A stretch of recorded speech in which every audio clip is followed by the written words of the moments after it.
CM Revanth రెడ్డిపై BRS party working president KTR తీవ్ర స్థాయిలో విమర్శలు గుప్పించారు. రెండేళ్ల కాంగ్రెస్ పాలనలో కేసీఆర్ ను తిట్టడం, దేవుళ్లపై ఒట్లు వేయడం తప్ప మీరు చేసింది ఏమీ లేదని విమర్శించారు.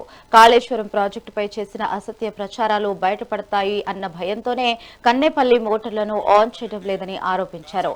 రాష్ట్రం కరువు వైపు వెళ్తుంటే ప్రభుత్వం కోల్డ్ స్టోరేజ్ లో ఉండి సమీక్షలు చేస్తోందని ఎద్దేవా చేశారు. పార్టీ వీడి వెళ్లిన పోచారం శ్రీనివాసరెడ్డికి రాబోయే ఎన్నికల్లో ప్రజలే బుద్ధి చెబుతారని అన్నారు.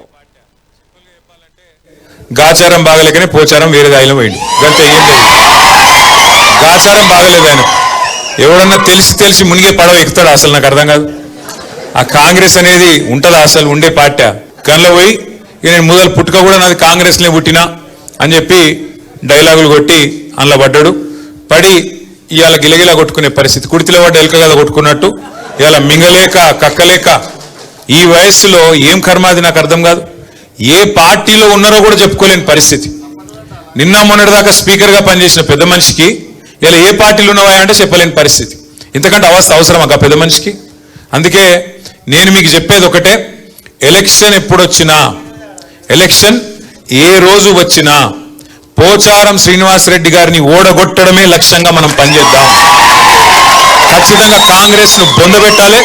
పోచారం శ్రీనివాసరెడ్డి గారు దేవుని మీద ఒట్టేసి ఏదైతే మాట తప్పిండో, తెలంగాణ తిరుమల కేసీఆర్ గారు ఇచ్చిన నిధులతో ఆ రోజు కేసీఆర్ గారు స్వయంగా వచ్చి తెలంగాణ తిరుమల లాగా డెవలప్ చేస్తా అంటే బ్రహ్మాండంగా కోట్లాది రూపాయలు నిధులు ఇచ్చిండు. ఆ రోజు ఏం చెప్పిండు పెద్ద మనిషి? పొందిలో ప్రాణం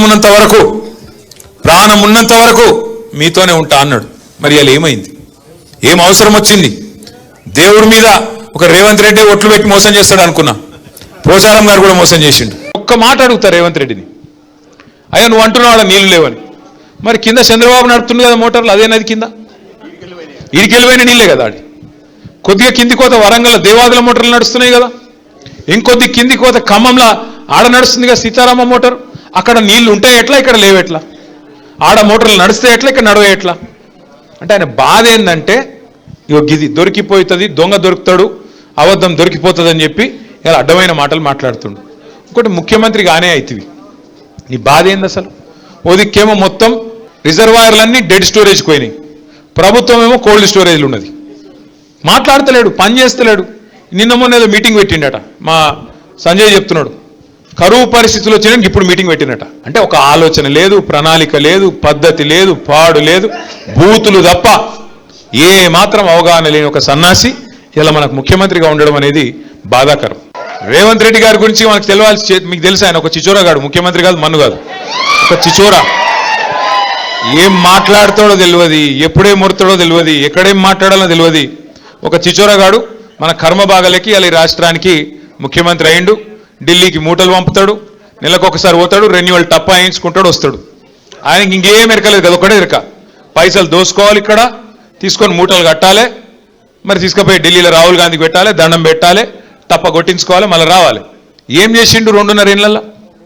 ఒక 4 పనులు చెప్తాడా? చెప్పే ముఖం ఉందా? రెండో వచ్చి ఆయనకు తిట్లు ఓట్లు.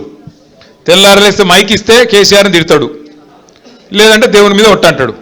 మొన్న సిగ్గు లేకుండా చెప్తుండు, భద్రాచలం రాముడి మీద ఆననట. ఇదివరకు పెట్టిన ఓట్లు సరిపోలేదా?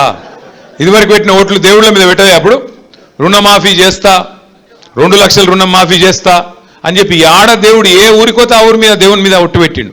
భద్రాచలం పోతే రాముని మీద ఒట్టు, యాగిరిగుట్ట పోతే లక్ష్మీనరసింహస్వామి మీద ఒట్టు, అటు మన ఆలంపూర్ పోతే జోగులాంబ మీద ఒట్టు. ఇప్పుడు దేవుళ్ళందరూ తలకాయ పట్టుకున్నారట, వీడెక్కడ దొరికిండ్రా మాకు మాయంబడబడ్డాడు. సింపుల్గా చెప్పాలంటే